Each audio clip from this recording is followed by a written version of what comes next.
kang babae ka! Tawa na yan! Walang yan! Tama na yan! Kuya!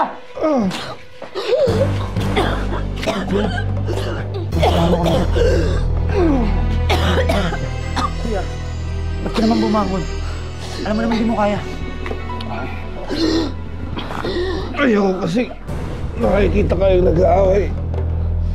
Maawa naman kayo sa akin. Hirap na nga, kalagayan ko. Magkakagulo pa kayo. Maawa naman kayo sa akin. Hayop ka! Hayop ka! Ayaw! Itay, pigilan mo si Inay Sofia. Huwag kang pumayag na palisi si Tito Inoy. Tumahimik ka, baboy ka, kakatayin kita! Ano, Inoy, kakasa ka ba? Ha? Ano? Sige! Kung hindi ka lalaban, lumayas ka na rito! Ayoko na makita yung pagmumukha mo! Layas!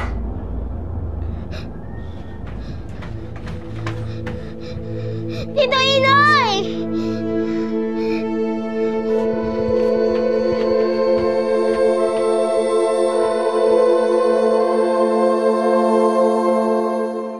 Nakakita na ako ng private plane pero next week pa ang available schedule nila kaya naghahanap ako ng iba para makaalis as soon as possible. It's okay. It's okay, Preston.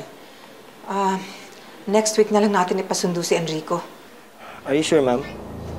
Okay lang ho talaga sa inyo na next week niyo pa makikita ang anak niyo? Siyempre gusto ko na makita ang anak ko as soon as possible pero kailangan ko pa ng sapat na panahon para ayusin lahat ng problema dito. Bakit ho, ma'am? May problema ho ba? Baka ho may maitutulong ako. Preston, it's none of your business. Basta gawin mo na lang lahat ng pinapagawa ko sa'yo. And wag na wag mong ipapaalam to kahit kanino. Sikreto na muna itong pagbabalik ng anak ko. Tita, nandyan na ho sila, Mabel. Kararating lang. Sige na, Preston. Sige. Ano? Tinanong mo ba tungkol sa test? Tapos na raw ho. Nakuha na daw po sila ng sample pero baka next week pa daw po makuha yung resulta eh. Tawagan mo nga si Dr. Ledesma. Sabihin mo, nanghihingi ako ng appointment right away. Is it about the DNA, tita?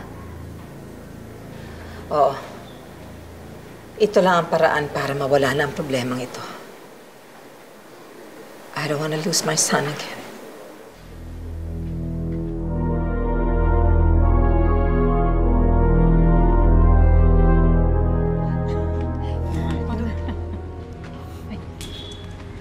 Totoo bang minamolesta niya si Sophia?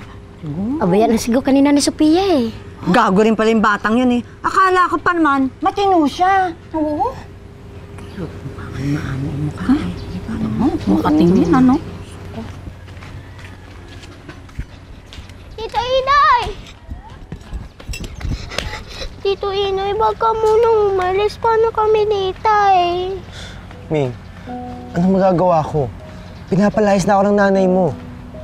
Hindi ako papayag. Hindi ka aalis. Ming, hanggat nandyan ako sa inyo, alam mo wala sa Ate Sofia. Lalong mahirapan ng tatay mo. Ming, ayoko ng gulo. Lalo pat kayo manadami ni Kuya.